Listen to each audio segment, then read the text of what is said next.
Milledgeville turning to Plan B. The city leaders say they did not receive a $4.5 million grant they applied for in May to attempt to improve Central City Park. Some folks around town say it's past time for change. Jessica Cha shows you how the park looks today and what the city plans to upgrade.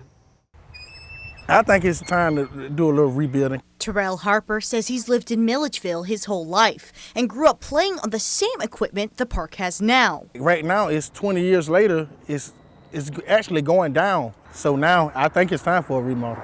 Harper says he wants the equipment at downtown Central City Park to be safe for his children who play on it and for others. The youth right now in Milledgeville deserve it. They kept the grass cut and kept everything clean. When I was young, I don't see why. Everything's slowly breaking. Iris Crosdale is a freshman at Georgia College, which is just a few blocks away. She says she's new in town, but noticed the state of the park immediately. There's this one chain piece that's like rusted and like falling apart. The swings are broken. There's something wrong with everything.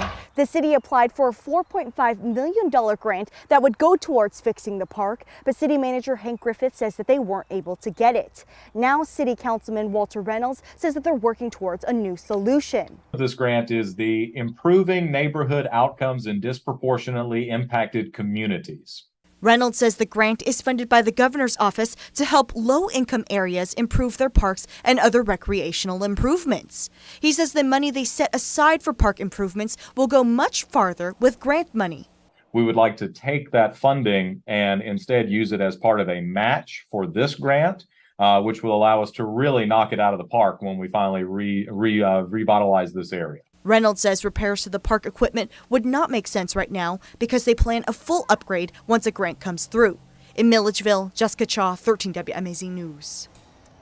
City Councilman Reynolds also says if you have a concern with equipment in a park or think there's an immediate danger, you can call the city to help direct them to someone who can help.